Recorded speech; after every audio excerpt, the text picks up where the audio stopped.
እንጸልይ። አባታችን ሆይ በሰማያት የምትኖር መንግሥትህ ትምጣ፣ ፈቃድህ በሰማይ እንደሆነች እንዲሁም በምድር ላይ ትሁን። የዕለት እንጀራችንን ዛሬ ስጠን፣ በደላችንን ሁሉ ይቅር በለን እኛም የበደሉንን ይቅር እንደምንል። አቤቱ ወደ ፈተና አታግባን ከክፉ ሁሉ አድነን እንጂ መንግሥት፣ ኃይል፣ ክብር፣ ምስጋና ለዘላለሙ ያንተ ነውና አሜን። ጌታ ኢየሱስ በማልችለው እርዳኝ። ሰላማችሁ ይብዛ። ዛሬ የማካፍላችሁ ገላትያን ምዕራፍ 6 ቁጥር 9ኛውን ነው። በጌታ በኢየሱስ ክርስቶስ ስም አነበዋለሁ። እንደዚህ ይላል፣ በጎ ነገር ከማድረግ አንታክት፣ ተስፋ ካልቆረጥን ጊዜው ሲደርስ መከሩን እናጭዳለን ይላል።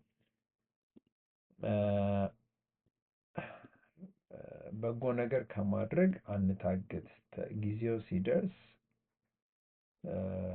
እግዚአብሔር ያለውን ነገር ያዘጋጀልንን ነገር እናጭዳለን ማለት ነው። ስለዚህ ተስፋ አትቁረጡ፣ ተስፋ አትቁረጡ ሲል ምን ማለት ነው? ያው እዚህ ላይ ምን ይላል? በጎ ነገር ከማድረግ ተስፋ ካልቆረጥ፣ በጎ ነገር ከማድረግ አትታክት ነው፣ አንታክት እና በጎ ነገር ከማድረግ ምን ማለት ነው?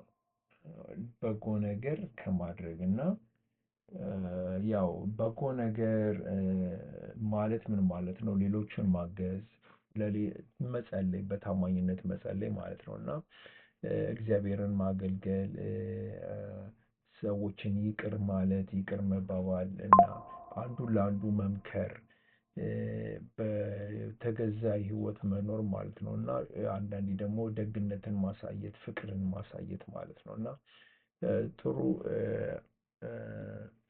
በጎ ነገር ማድረግ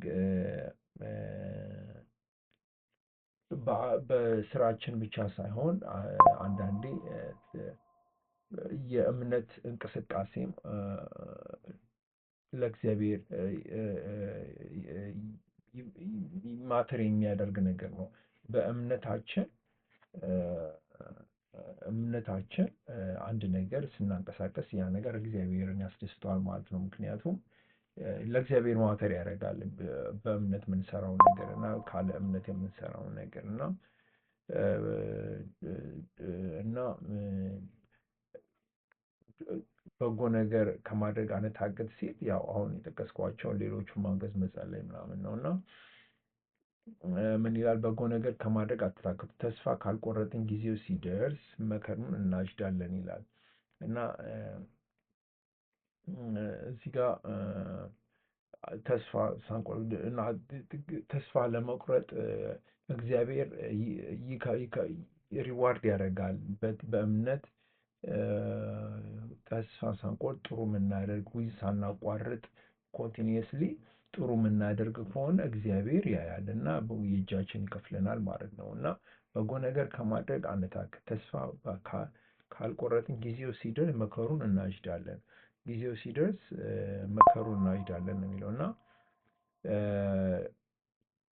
አንታክት፣ ሳንታክት ስንቀር ማለትም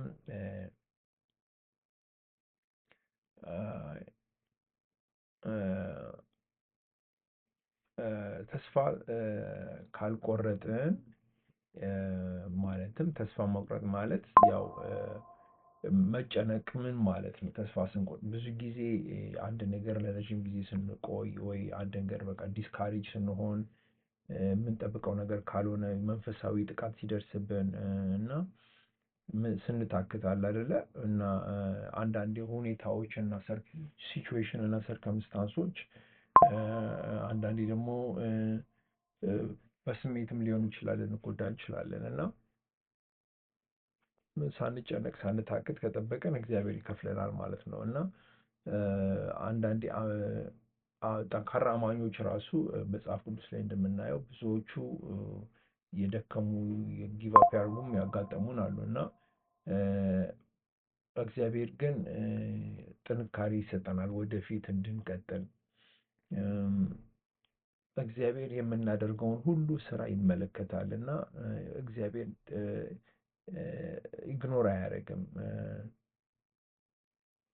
ታማኝ ታማኝ የሆነው ባሪያ እግዚአብሔር ኢግኖር አያደርግም። ምክንያቱም ኖሃን በምናይበት ጊዜ ኖሃ በእምነት እንደገነባ አይተናል።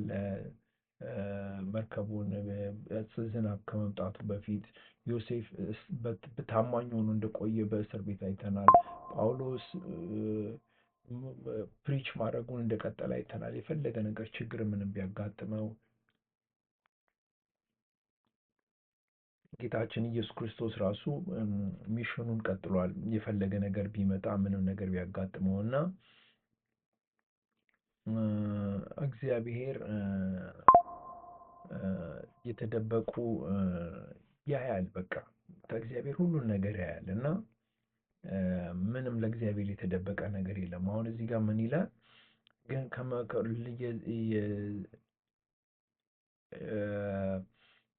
ካልቆረጠን ጊዜ ሲደርስ መከራው ሲደርስ እናጭዳለን። ተስፋ ካልቆረጥን ጊዜው ሲደርስ መከሩን እናጭዳለን። መከሩን እናጭዳለን ማለት ያው መንፈሳዊ እድገት ሊሆን ይችላል፣ የህይወት ለውጥ ሊሆን ይችላል፣ ሰላም፣ ደስታ፣ መባረክን እነዚህን ነገሮች እናጭዳለን በህይወታችን በሚደርሱ ሰዓቱ ደርሰው በሚመጡበት ጊዜ ማለት ነው እና የዘላለም ህይወት እና ጸሎት ሲሰማ ምን ሲል እነዚህ ነገሮች ይህን ነው የሚያመለክተው። ምን ጊዜው ሲደርስ መከሩን እናጭዳለን ይላል እና በዚህ እንደዚህ አይነት ነገር ነው ማለት ነው እና ያው ተስፋ መቁረጥ በጣም ዴንጀረስ ነገር ነው። ምክንያቱም ቀላል አይደለም። ትላንት በጌታ ወንድምና እህቶቼ ጋር ስናወራ ነበር እና ተስፋ መቁረጥ በጣም ከባድ የሆነ ነገር ነው እና መንፈሳዊ እንዳናድግ ያደርገናል። ተስፋ እንድንቆርጥ እና ብዙ ነገር ኦፖርቹኒቲ ራሱ ሚስ እናደርጋለን እና ዲስካሬጅ ራሱ እንትን ያደርገናል። መንፈሳዊ ጦርነታችን ያበዛብናል እና ጠላት የሚፈልገው አማኞች እንድናቆም እና ሁሉን ነገር እንድናቆም ነው። በቃ ከሱ ስር ሆነን ነው ማየት የሚፈልገው እና እንዴት አድርገን ስትሮንግ ሆነን ልንቀጥል እንችላለን የሚለው ጸሎት በየቀኑ በማድረግ እና መጽሐፍ ቅዱስን በማንበብ እና ከአማኞች ጋር መገናኘት ማለት ነው። ምን ይላል እዚህ ላይ?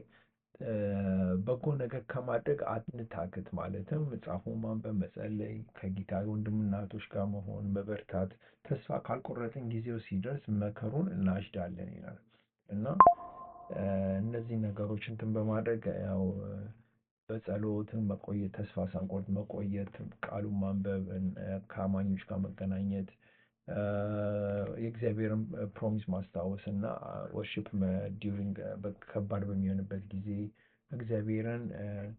የእግዚአብሔርን ሰዓት ማክበር እና ማስተዋል ያስፈልጋል እና ያው ጥንካሬም የሚመጣው ከእግዚአብሔር ጋር ክሎዝ ስንሆን ነው እንጂ ስንራራቅ አይደለም እና በህይወታችን ውስጥ እግዚአብሔር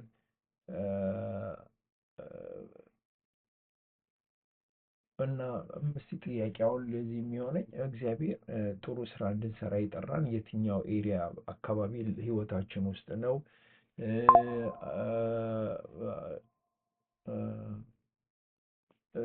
ተስፋ ቆርጠን እናውቃለን በቅርብ ጊዜ እና ከሆነስ እንዴት ምን እና ለምን ሊሆን እንደዚህ ቻለ? በምን አይነት ህይወታችን ነው ሰፖርት የምንፈልገው? ምክንያቱም በጎ ነገር ከማድረግ አንታክት እና ተስፋ በምንቆርጥበት ጊዜ ታላቅ ወንድም ታላቅ እህቶች አሉ። ከእነሱ ጋር በመገናኘት ነገሩን ልናስተካክል እና ጸሎታችንን፣ ወርሺፓችንን፣ መጽሐፍ ቅዱስ ማንበባችንን ልንቀጥል እንችላለን ማለት ነው እና በጎ ነገር ከማድረግ አንታክት። ተስፋ ካልቆረጥን ጊዜው ሲደርስ መከሩን እናጭዳለን። ስለዚህ ጊዜው ሲደርስ መከሩን እናጭዳለን እና ተስፋ ባንቆርጥ በእግዚአብሔር ነገር ላይ ብንቀጥል ሞር የተሻለ ነው እና እግዚአብሔር ያያል የምናደርገውን ኤፈርት ሁሉ የምንሰጠውን ጉልበታችንን እና እግዚአብሔር ሁሉን ነገር ያያል እና በጎ ነገር ከማድረግ አንታክት። እግዚአብሔር ያያል በጎ ነገር ስናደርግ ስንቀጥል ጥሩ ነገር እግዚአብሔር በሰጠን ጸጋና አቅም ተስፋ ካልቆረጥን ጊዜው ሲደርስ መከሩን እናጭዳለን ይላል እና በተስፋ መጠበቅ አለብን እና እግዚአብሔር ስትራግላችንን ያያል፣ ሁሉ ነገራችን ያያል እና ስንቀጥል እግዚአብሔር ደግሞ ይወዳል፣ ደስ ይለዋል እና በእግዚአብሔር ሰዓት ውስጥ ነው የእግዚአብሔር መባረክ በህይወታችን የሚመጣው እና እንደምናየው ከሆነ የኖሃን ህይወት አይተናል፣ የዳዊትን፣ የጳውሎስን፣ የኢየሱስን፣ የዮሴፍን ህይወት አይተናል እና መባረክ የሚመጣው በእግዚአብሔር ሰዓት ውስጥ ነው፣ በእኛ ሰዓት ሳይሆን። እግዚአብሔር የሰዓት አምላክ ነውና። እሺ እንጸልይ። አባታችን ሆይ በሰማያት የምትኖር፣ መንግሥትህ ትምጣ፣ ፈቃድህ በሰማይ እንደሆነች ሁሉ እንዲሁም በምድር ላይ ትሁን። የዕለት እንጀራችንን ዛሬ ስጠን፣ በደላችን ሁሉ ይቅር በለን እኛም የበደሉንን ይቅር እንደምንል፣ አቤቱ ወደ ፈተናም አታግባን ከክፉ ሁሉ አድነን እንጂ መንግሥት፣ ኃይል፣ ክብር፣ ምስጋና ለዘላለሙ ያንተ ነውና፣ አሜን። እግዚአብሔር ከእናንተ ጋር ይሁን።